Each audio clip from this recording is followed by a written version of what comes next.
이렇게 끝나요. 자, 소재도 진부한데 이렇게 끝나면 내용도 진부한 거예요. 자소서는요, 입학사정관들이 보면서 아, 얘 누구지? 얘 면접 한번 봐보고 싶은데? 라는 느낌을 줘야 자소서로서 의미가 있는 거예요.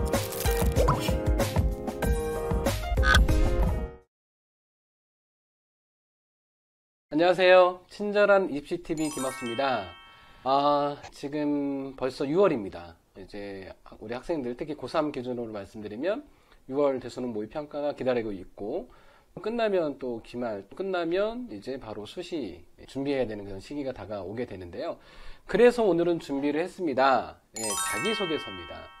그 대입 자소서에 대한 그 부분을 말씀드리긴 할 텐데, 문이과 같이 그냥 보셔도 전혀 문제 없거든요.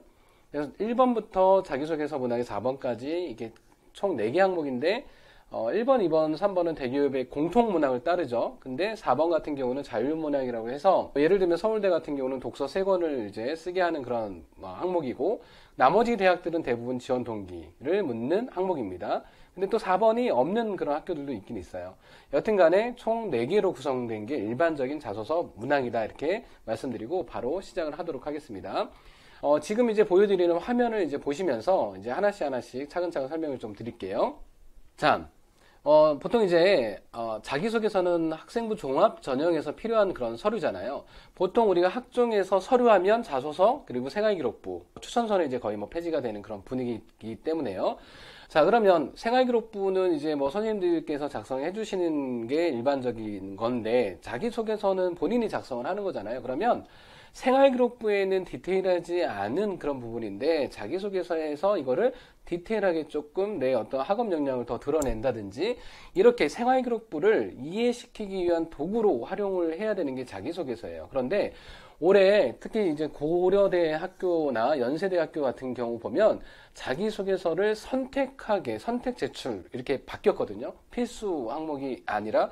그러면 선택 제출이다 라고 하면 제출하는 게 좋을까요? 하지 않는 게 좋을까요? 어떤 어머님들께서 최근에 설명했을 때, 선생님 그러면 자소서 제출하지 않으면 불이익이 있는 거 아닌가요? 라고 말씀하시는데, 불이익이 있진 않아요. 선택이라고 해서 이제 바뀌게 된 그런 부분은 불이익을 주지는 않을 건데, 근데 문제는 좀 전에 제가 말씀드렸지만 생활기록부에서 잘 드러나지 않는, 정말 뭐 추상적으로 이렇게 기록되는 그런 부분도 있을 수 있잖아요. 그러면 그 부분을 자기소개서에서 이제 써서 이 부분을 이해를 시키기 위한 도구여야 돼요. 예를 들면 수상실적의 창의력 대회 금상 받았어요. 근데 창의력 대회가 뭔지 모르잖아요. 그죠? 근데 그러면 내가 자소서 학업 역량에 예를 들면 아니면 의미 있는 활동 중에 쓸 때, 창의력 대회가 이러이러한 대회였는데 내가 어떤 과정을 통해서 이런 어떤 의미를 둘 수 있었다, 이렇게 쓸 수 있는 거잖아요. 그러니까 선택 제출로 바뀌었다 하더라도 웬만하면 제출하는 게 더 좋다라는 말씀 좀 드리고요. 자, 그래서 이 자기소개서는 그 학종에서 이제 필요한 어떤 그런 서류인데, 보통 학종에서 우리가 이제 그 학생들을 이제 평가를 할 때 크게 4가지를 봐요. 하나는 제일 중요한 학업 역량이죠. 그리고 뭐 발전 가능성, 인성, 그리고 예전에는 전공 적합성이라는 단어를 썼었는데, 지금 전공 적합성보다는 많은 대학이 계열 적합성이라는 이걸로 조금 확대시켜가지고 우리 학생들의 어떤 전공에 대한 어떤 그런 부분들을 너무 협소하게 보지 않게 하려고 계열 적합성 이런 단어를 써가지고 이 4가지를 이제 평가하려고 합니다. 특히 이제 고려대학교가 이제 학종에서 일반 전형에 뭐 학업 우수형이 있고 일반 전형에 계열 적합형이 있는데, 이 계열 적합형 전형에서는 계열 적합성의 그 평가 비율이 조금 더 높고 막 이렇게 조금씩 다르긴 해요. 자, 그래서 이 4가지를 평가하는데, 생활기록부에서도 이 4가지를 평가하고 자기소개서 안에서도 이 4가지를 같이 평가를 하려고 한다. 일단 그 말씀 드리고 넘어가도록 하겠습니다. 자, 그리고 이제 학생부 종합전형 평가를 할 때 아까 제가 말씀드렸지만 생활기록부 자기소개 추천서 있는데, 추천서 같은 경우는 이제 거의 폐지가 되는 그런 분위기입니다. 그리고 사실 몇 년 뒤면 자기소개서도 일괄로 폐지가 되는 그런 부분이기는 해요. 그렇지만 지금 현재 고3 기준으로는 여전히 서류 중에서는 그래도 중요한 그런 데이터이기 때문에 우리 학생들이 시간이 되면 그 수시철에 딱 쓰려고 하지 말고요. 미리 한번 뭐 예를 들어 공부하다가 머리도 식힐 겸 해서 미리 한번 써보는 것도 괜찮습니다. 자, 그러면 항목을 이제 하나하나 이제 뜯어가지고 구체적으로 살펴보는 걸로 하겠습니다. 자, 일단, 아까 말씀드렸지만 대기업 공통문항은 세 가지 문항이고 자유문항은 하나 이렇게 말씀드렸죠. 자, 그럼 첫 번째 문항이 뭐냐면요. 우리 학생들도 이 문항에 대해서 완벽하게 좀 기억을 하고 있으면 좋을 것 같아요. 첫 번째 문항은 학업에 기울인 노력과 학습 경험에 대해서 배우고 느낀 점을 중심으로 써라 이렇게 되어 있거든요. 천자로 되어 있습니다. 그런데 우리 학생들이 1번에서 제일 못하는 그런 부분이 뭐냐면요. 학업에 기울인 노력과 학습 경험. 그러니까 학습 방법을 쓴다든지 아니면 내가 이렇게 공부해서 내신이 3등급에서 1등급으로 올라갔다든지 뭐 내신 성적 향상에 대한 거에 초점을 맞춰서 쓴다든지 이런 부분들은 너무 식상하고요. 그리고 여기서 평가할 수 있는 그런 부분들이 별로 없어요. 1번은 그러니까 딱 쉽게 말씀드릴게요. 학업에 대한 자기 자랑이에요. 내가 여기까지 해봤다. 내가 어떤 거를 공부하다 궁금해서 다른 학생들은 그냥 넘어가는 그런 부분을 나는 뭐 다른 어떤 책을 통해서 아니면 논문을 뭐 찾았다든지 아니면 뭐 대학 수준의 책을 가져와서 찾았다든지 해서 이거를 내가 이해를 했어요. 그러니까 내가 여기까지 해봤다라는 거를 보여주는 그런 항목이어야 돼요. 자, 1번의 핵심이고요. 자, 2번은 의미를 두고 노력한 교내 활동을 세 가지 이내로 배우고 느낀 점을 중심으로 써라. 배우고 느낀 점을 중심으로 이 부분은 1번, 2번, 3번에 공통적으로 다 들어가 있는 그런 단어들이에요. 그러니까 본인의 생각을 많이 좀 드러내줘라 이런 얘기인데 그런데 이게 너무 거창할 필요 없어요. 우리 학생들은 의미를 두고 노력한 교내 활동인 거니까 내가 다른 애들보다는 내가 조금 더 이 부분이 되게 크게 거창한 어떤 의미로 활동을 한 거니까 이 부분을 드러내야지 라고 생각하면 안 돼요. 아주 거창하지 않다 하더라도 활동 자체가 아주 식상한다 하더라도 이 부분이 내가 어떤 의미를 두었냐 이 의미 부여가 되게 중요해요. 그래서 너무 거창한 것만 드러내려고 하지 말고 뭐 거창하든 그렇지 않든 내가 의미를 잘 드러낼 수 있는 교내 활동이 가장 좋은 그런 내용이 된다라고 좀 말씀을 드리고 3번으로 넘어갈게요. 3번은 뭐죠? 인성이죠. 3번에 대한 정확하게 물어보는 내용이 배려, 나눔, 뭐 협력, 갈등 관리 이런 부분인 거거든요. 이거를 실천한 사례를 배우고 느낀 점을 중심으로 써라. 그러면 다 뭐 이 항목들 나눔도 해야 되고 배려도 해야 되고 협력도 해야 되고 뭐 갈등 관리 이걸 다 드러낼 필요는 없어요. 근데 물어보는 이 요소들이 다 있으면 좋긴 할 텐데 이것 때문에 내가 다 드러내야 된다 이런 그 압박감에 시달릴 필요는 전혀 없고요. 이게 교내든 교외든 상관이 없어요. 그러니까 교회라고 하면 보통 이제 봉사활동을 한 걸로 많이 쓰긴 하는데 우리 학생들이 이 3번을 생각보다 잘 못 쓰는 그런 분들이 많거든요. 선생님 저는 봉사활동 뭐 예를 들면 독거어르신 도시락 배달을 하긴 했는데 저는 뭐 드러낼 만한 게 별로 없어요. 뭐 이런 얘기들. 그러니까 곰곰이 생각을 해봐야 돼요. 이 활동은 이런 나한테 의미가 있었어. 나를 성장시켜주는 어떤 그런 계기가 됐었어. 라고 생각할 수 있는 그런 부분들이 생각보다 많아요. 그러니까 이게 교내에서 예를 들면 수행평가를 하다가 다른 친구들한테 뭐 배려를 해줬다든지 아니면 뭐 학생회 활동을 하다가 아니면 환경미화 부장을 하다가 뭐 교내에서 어떤 학생들한테 도움을 줬다든지 아니면 교회 봉사활동을 가서 뭐 요양원을 갔다든지 장애우 단체를 갔다든지 뭐 소외된 계층을 위한 어떤 봉사활동을 했다 그러면 분명히 내가 그때는 난 아무런 의미가 없었는데 라고 생각할 수 있는 그런 부분이라 할지라도 곰곰이 생각해보면 지금 또 의미 부여를 하는 것도 괜찮아요. 항상 활동을 할 때 의미를 두고 노력하는 그런 학생들은 많지 않거든요. 하고 나서 의미를 부여하면 되는 거죠. 그죠? 그래서 곰곰이 생각을 해보는 거 일단 그거 되게 중요할 것 같습니다. 자, 그러면 4번은 지원 동기라고 했고요. 하나씩 사례를 보면서 제가 쭉 설명을 좀 드릴게요. 실제 사례를 가지고 말씀드리긴 할 텐데 간단한 핵심적인 그런 부분만 가지고 말씀드릴게요. 1번은 학업에 기울인 노력과 학습 경험이라고 말씀드렸죠. 자, 그러면 내가 어떤 교과 공부를 하다가 이게 세특이랑 연결시켜도 되게 괜찮거든요. 3학년 1학기 때 신경 써야 되는 그런 부분은 더더욱 대학들은 어떤 부분을 더 보고 평가를 하려고 할 거냐면 내신, 그리고 세특, 그리고 수상실적 이런 학업 역량 쪽에 더 중점을 두고 평가를 하려고 할 거예요. 그러면 이 자소 1번 학업에 기울인 노력과 학습 경험이 이 내용 자체가 똑같이 세특이 드러나도 전혀 문제가 없거든요. 근데 세특은 글자 수가 500자로 또 제한이 돼 있고 선생님들이 다 500자 기록해 주시는 것도 아니시고 그러니까 이 부분을 조금 더 구체적으로 이제 1번으로 끌어와서 자소서 1번으로 끌어와서 나를 자랑을 해라. 이런 어떤 부분이에요. 자, 네, 이 1번 문항의 이 사례는요, 우리 학생이 경제학과를 생각을 했었던 학생이었는데요.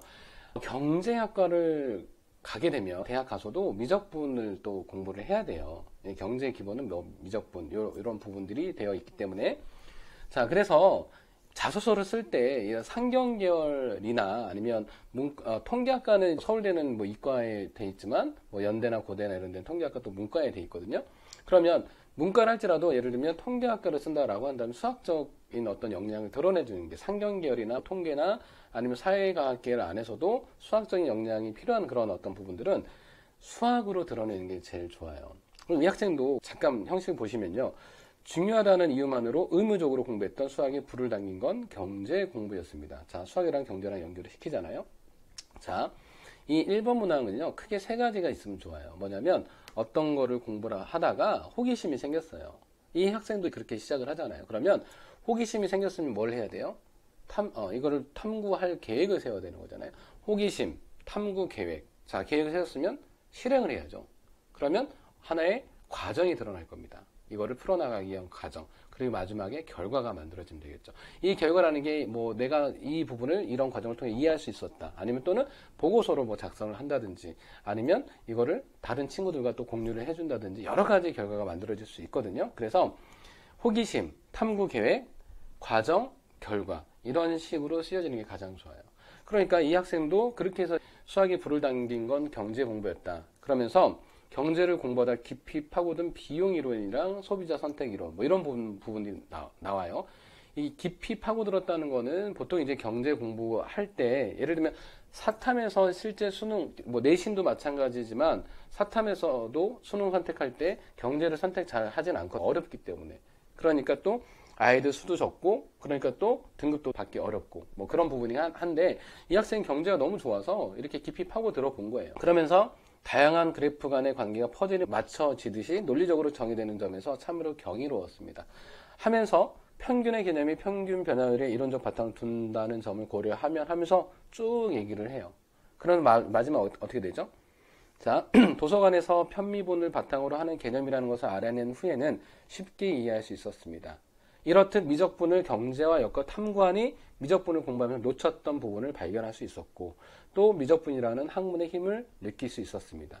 하면서 쭉 또 뭐 내신도 잘 나오고, 그러면서 흥미 분야와의 연계학습은 지적 호기심의 원동력이 되는 것은 물론 하면서 쭉 하면서 본인의 배우고 느낀 점을 또 이렇게 얘기를 합니다. 또 이렇게 했더니 이거를 또 다른 과목에서 적용을 시켜본 사례가 그 밑에 또 나오고요. 자, 그래서 지금 이제 저는 한 절반 정도에 대한 얘기를 했지만, 아까 제가 1번을 무조건 강조드린 게 호기심, 그죠? 그리고 탐구 계획, 그 다음에 과정, 그 다음에 결과, 이런 부분인데, 이 과정에서 되게 일반 보통 친구들과 조금 차별화가 되면 더 좋아요. 그러니까 예를 들면 도서관에서 대학 수준의 책을 찾아서 막 풀어가지고 한다든지, 이런 부분들은 예를 들면 세특이에요. 지적 호기심을 가지고 탐구하는 능력이 매우 탁월한 학생입니다. 이렇게만 적혀 있다고 한다면 그걸 이 안에서 드러내 주는 거죠. 지적 호기심을 가지고 탐구하는 역량이 매우 탁월하다 그러면, 아, 내가 이걸 실제 했던 모습을 보여줘야지, 드러내줘야지, 대학 수준 책 찾아온 거 쭉 탐구해서 내가 어떤 결론을 얻었다. 이런 형식으로 중요한 건 내가 여기까지 해봤다라는 것을 드러내주는 게 일단 중요하다. 자, 이거는 문과든 이과든 똑같습니다. 자, 문과 같은 경우는 뭐 예를 들면 내가 국문학과를 간다 그러면 국어를 가지고 현대 문학이랑 고전 문학을 가지고 비교 분석하는 어떤 그런 내용들이라든지, 아니면 예를 들면 영어 영문학과를 간다라고 한다면 어떤 국어랑 뭐 영어의 문법 체계 이런 부분들을 조금 비교해서 내가 영어에 더 흥미가 더 생긴 어떤 그런 과정들 쭉 적어줄 수 있고요. 그러니까 문과는 예를 들면 사회과학계열이나 상경계열을 하는 경우에는 수학 이렇게 써주는 거 되게 좋고요. 이과 같은 경우는 수학 그리고 과학, 수학만 써도 되는데 웬만하면 수학이랑 내가 좋아하는 그 과탐 중에 하나 이렇게 해가지고 두 개를 1번 문항에 드러내주는 게 조금 더 좋습니다. 자, 천자지만 내가 더 드러내고 싶은 그런 과목을 더 많이 글자 수를 할애하면 돼요. 알겠죠? 자, 그래서 내가 여기까지 해봤다는 걸 드러내주는 게 핵심이. 자, 그리고 2번 말씀드릴게요. 제가 의미를 두고 노력한 교내 활동이라고 말씀드렸잖아요. 너무 거창할 필요 없다. 딱 한 가지 사례만 좀 보여드릴게요. 예를 들면 토론 활동이에요. 보통 토론 활동을 가지고 교내 의미 있는 활동에다 적으려면 아이들이 딱 주춤거립니다. 왜죠? 이건 누구나 다 하는 건데. 이거 너무 거창하지 않은데. 자, 제가 서두에 말씀드렸어요. 거창할 필요 없다. 만약에 토론 활동을 가지고 쓴다라고 한다면 많은 학생들은 내가 토론을 통해서 상대방을 설득시키는 법을 배울 수 있었습니다. 이렇게 끝나요. 또는 내가 토론 활동을 하면서 남 앞에 서는 두려움이나 이런 부분들을 없애고 자신감을 키울 수 있었습니다. 이렇게 끝나요. 자, 소재도 진부한데 이렇게 끝나면 내용도 진부한 거예요. 그러면 여기서 내가 한 번 더, 똑같은 활동을 했지만 보통 아이들은 여기까지만 생각을 하는데 여기까지만 느꼈는데 이 아이는 여기까지 느꼈구나. 자, 지금 보여주는 사례 한번 보시면요. 자, 중간 정도. 제 마음을 숨긴 채 기술적인 반박과 언변으로 승리했습니다. 자, 승리했다. 이기는 거에만 딱 초점을 두고 마무리를 치면 정말 식상한 거예요. 자소서는요. 입학사정관들이 보면서 얘 누구지? 얘 면접 한번 봐보고 싶은데? 라는 느낌을 줘야 자소서로서 의미가 있는 거예요. 이렇게 써버리면 얘는 그냥 그저 그런 아이구나 라고 끝나버릴 수 있거든요. 자, 그러면 이 아이가 이제 한 단계 더 나아가서 의미를 부여를 해주잖아요. 지금 뭐냐면, 자, 그렇게 스스로 부족했음을 아는 상태에서 친구들의 축하를 받을 때 저는 부끄러웠습니다. 저는 분명히 이겼지만 이긴 것이 아니었습니다. 한동안 저를 괴롭혔던 그 부끄러움을 통해 승패는 토론의 전부가 아님을 배웠습니다. 토론은 제가 옳음을 설득하는 기술이 아닌 더 나은 대안을 위해 함께 고민하는 과정이었습니다. 마무리입니다. 서로의 의견을 경청하며 하나의 합의점으로 향해 가는 것, 제가 깨달은 진정한 토론의 정신입니다. 이렇게 얘기를 해요. 자, 그러니까 소재는 진부하지만 이 토론 활동 가지고 얘가 이런 부분까지도 얘가 느꼈구나. 조금 일반적인 아이랑 좀 다른데 이런 느낌을 줄 수 있다는 거죠. 그죠? 자, 그래서 2번은 아까 말씀드렸지만 의미를 두고 노력한 교내 활동. 그때 당시 의미가 없었어요. 그런 학생들이 많아요. 근데 돌이켜보면 이 활동은 나한테 이런 어떤 의미가 있었구나. 나를 이렇게 한 단계 성숙시켜줬던 그런 어떤 계기가 됐었구나. 지금 생각해도 괜찮다라는 겁니다. 아시겠죠? 생기부를 쫙 펼쳐놓고요. 하나하나 소재를 쭉 이렇게 밑줄 한번 그어봐요. 이 소재는 이 항목에, 요 소재는 요 항목에 적으면 좋겠구나 해서 여러 가지 소재를 먼저 쭉 선별해 놓고 거기서 내가 조금 더 잘 쓸 수 있는 거를 딱 정해서 이제 자소서 쭉 써 내려가면 돼요. 처음 쓸 때요, 너무 완벽하게 쓸 생각하지 않아도 돼요. 처음부터 완벽한 학생들이 거의 없습니다. 쓰다 보면 점점 늘어가는 거고요. 그리고 처음부터 글자 생각하면서 쓸 필요 없습니다. 그냥 처음엔 쭉 써보고 나중에 가지치기 해 나가듯 해서 글자 수 맞춰가면 돼요. 자, 이제 3번으로 넘어가 볼게요. 아까 3번 같은 경우는요, 뭐 교내 활동도 상관없고 교외 활동도 상관없다고 얘기했잖아요. 자, 3번은요, 실제 사례를 말로 한번 해볼게요. 자, 작년에 자소서 첨삭해 줄 때였습니다. 선생님, 저는요, 3번은 정말 쓸 게 없어요. 근데 생활기록부 이렇게 쭉 보면, 뭐, 교내에도 있지만 교외 활동에서 어디 그 센터에서 독거 어르신 대상으로 배식 보조 해주는 그런 봉사활동을 아주 많이도 아니었어요. 한 10시간 좀 넘게 했던 걸로 기억을 하는데, 그런 활동도 있고, 그래서 제가 콕 집어가지고, 이런 활동도 있고 쓸 거 있는데 그랬더니, 선생님, 저는요, 활동은 진짜 배식한 것밖에 없어요.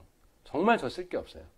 제가 이 학생한테 질문을 던졌습니다. 혹시 그 배식하면서 기억에 남는 어떤 할머님, 할아버님이나 아니면 그 상황에 대해서 뭔가 좀 그 애틋하잖아. 그 어르신들 보면. 그러면 그 상황에 대해서 뭔가 조금 더 다른 관점에서 좀 느낀 거라 이런 거 없었니? 라고 이제 툭 던져봤는데 선생님, 하나도 없었어요. 이렇게 얘기를 하는 거예요. 그러면 조금 생각할 시간 줄게. 정말 기억에 남는 어떤 어르신 계실 수도 있어.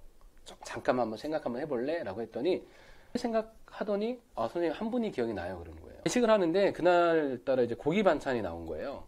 이 고기 반찬 나왔는데 더 달라고 이제 할머님이 가시지 않고 더 달라고.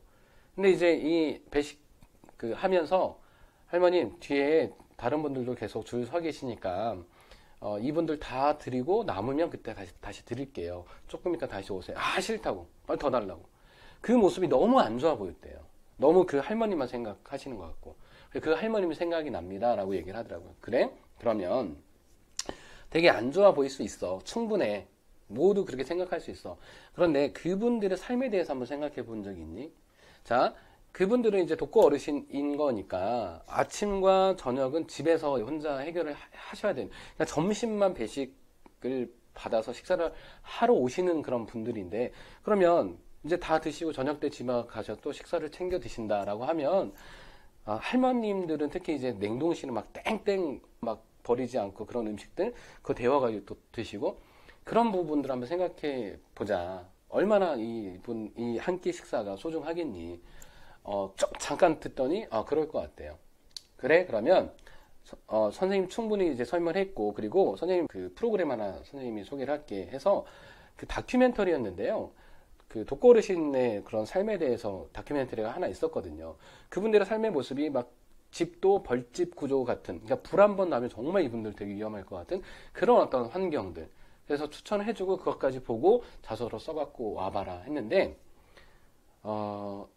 다큐멘터리 보고 정말 한 1시간도 안 돼서 뚝딱뚝딱 다 써낸 거예요. 딱 봤는데 너무 진정성 있게 쓴 거죠. 그렇게 이제 한 끼가 고프셨던 할머님들에 대해서 안 좋게 생각했던 본인이 너무 부끄러웠고, 또 이제 집안의 할머님이 이렇게 얼굴을 이렇게 찬찬히 보시면서 되게 아이고 우리 손주 할 때 그냥 처음에는 아무 생각이 없었는데 얼마나 외로움에 고프셨으면 우리 할머님도 그러실까, 이런 어떤 부분들, 아이가 한층 완전히 성숙한 그런 어떤 모습을 보이는 거죠. 자, 이것처럼 본인이 정말 아무런 의미가 없었다라고 생각했던 활동들도 이렇게 의미를 부여를 할 수가 있어요. 그러니까 우리 학생들이 선생님 지금 얘기했던 것처럼 곰곰이 생각 한번 해보고 이런 게 있었구나 해서 소재를 쭉 써보게 되면 분명히 쓸거리가 분명히 만들어질 거예요. 일단 꼭 기억하시고요. 바로 이제 4번으로 넘어갈게요. 자, 4번은 서울대는 독서. 근데 나머지 대학은 대부분 지원 동기. 성균관대도 3개 중에 하나 택일이었는데 올해부터는 지원 동기로 이제 바뀌었습니다. 여튼간에 대부분 다 지원 동기를 물어요. 뭐 물어보지 않는 그런 대학도 있긴 하지만, 자, 그럼 지원 동기는요 너무 간단해요. 자, 4번을 어렵게 생각하는 학생들도 되게 많거든요. 자, 크게 3문단으로 나누세요. 첫 번째 문단은요, 정말 내가 이 학교에 이 학과를 왜 지원하는지 지원 동기가 드러나 있어야 돼요. 두 번째 문단은요, 이 학교 이 학과를 들어오기 위해서 내가 준비해온 과정을 쭉 나열식으로 적으면 돼요. 그런데 선생님 저는요 이 학과를 들어오기 위해서 한 활동이 아닌데요, 이거는 그럼 이거 쓰면 안 되겠네요. 아니에요, 괜찮아요. 자, 그때는 그냥 막 토론도 하고 아이들과 뭐 스터디도 하고 했는데 이 학과를 들어오기 위해서 한 건 아니었다 하더라도 곰곰이 생각을 해보면 내가 그때 이런 활동들이 이 학과를 들어오는데 이런 도움이 됐었던 이런 활동들도 있었구나 생각을 해보면 또 그렇게 연결시킬 수 있잖아요. 거짓말하라는 게 아니에요. 내가 전혀 관련이 없었던 활동이라고 생각했던 그런 부분들도 이 학과랑 연결을 시킬 수 있는 그런 부분들이 많거든요. 그래서 내가 준비해온 그런 그 과정들을 두 번째 문단에다 쭉 나열식으로 쓰면 돼요. 그럼 마지막에는 뭐가 필요할까요? 네, 입학 후 포부. 내가 뭐 이 대학이 이 학과에 입학하게 된다면 하지 마세요. 입학 후에 뭔가 자신감을 보여줄 필요가 있겠죠. 입학하게 된다면 뭐 귀교를 빛낼 이런 거 쓰지 마세요. 우리 학생 말고도 다른 친구들 빛낼 학생 많아요. 굳이 글자수 잡아먹을 필요 없습니다. 그러니까 입학 후에는 이런 어떤 것들을 공부해서 연구해서 나중에 어떤 도움을 줄 수 있는 그런 인재가 될 것입니다. 포부를 적어주면 돼요. 자, 지금 보여드리는 학생도 마찬가지예요. 보세요. 뭐 테드 강의를 들으면 쭉 얘기를 하죠. 그리고 첫 번째 문단의 마지막에 보면 ICT 공학을 통해 해결하고 싶어 땡땡 대학교 IT 공학과에 지원하게 되었습니다. 이런 이유 때문에 지원한다. 지원 동기 맞죠? 자, 두 번째, IT 공학을 전공하기 위해 다방면에서 많은 준비를 해왔습니다. 쭉 얘기를 해요. 그런데 이 친구도 똑같아요. 이 활동이 내가 IT 공학과를 들어오기 위해서 하는 활동은 아니었지만 생각해보니까 IT 공학과에 도움이 됐던 그런 활동들이구나 생각이 들어서 연결을 시켜준 거예요. 그러면 쓸 게 되게 많아지거든요. 자, 쭉 나열을 하잖아요. 그리고 마지막 세 번째 문단은 뭐죠? 자, 세 번째 문단. 입학 후에는 스마트 기기 솔루션, 데이터 공학 등 다양한 전공을 통해 실력을 키우면 물론 IT 기술 관련한 전문성을 키워 IT 융합 및 서비스 산업 분야를 선도한 인재가 될 것입니다. 이 부분은요, 그 학과 홈페이지에서 우리는 이런 인재를 키웁니다 해서 뭐 인재상 이런 부분들이 있거든요. 그걸 조금 녹여낸 거예요. 얘가 우리 학과에 대해서 잘 알고 있구나 이렇게 생각할 수 있는 그런 부분인 거니까 지원 동기를 적을 때는 그 학과 홈페이지를 한번 정독해 보는 것도 되게 것도 되게 의미가 있습니다. 자, 이렇게 해서 지금 자소서 1번, 2번, 3번, 4번 다 말씀드렸어요. 어때요? 엄청 막연했던 그런 부분들도 딱 들어보면, 그리고 본인의 생기부를 쭉 보면, 아, 내가 충분히 쓸 거리가 있구나라고 생각할 수 있을 거예요. 그래서 일단 쓰기 전에 생기부 딱 펼쳐놓고 펜 하나 들고 소재를 먼저 찾아라. 그리고 소재 여러 개 찾았으면 이 소재는 어디에 넣고 1번에 쓸까, 2번에 쓸까, 3번에 쓸까 쭉 구분한 다음에 그 중에서도 또 선별을 해야 돼요. 아, 내가 이걸로 가장 의미를 잘 드러낼 수 있겠다 해서 그렇게 해서 좀 차별화된 내용. 자소서는요, 서울대에선 특히 이런 얘기 합니다. 재밌었으면 좋겠다. 재밌었으면 좋겠다라는 의미가 웃겨라 이런 얘기가 아니라 본인만의 스토리, 어디서 볼 수 없는 본인만의 스토리가 있었으면 좋겠다. 특히 서울대는 자소서 되게 중요하게 보거든요.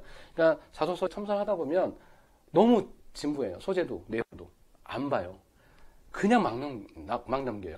막 며칠 동안 공들여 썼는데 막 넘긴다? 자소서를 얼마나 허무해요. 그러니까 이렇게 선생님이 얘기했던 것처럼 좀 차별을 두는 그런 자소서로 어떤 아이인지 면접 봐보고 싶은데 이런 느낌을 줄 수 있게. 자, 이게 자소서의 핵심입니다.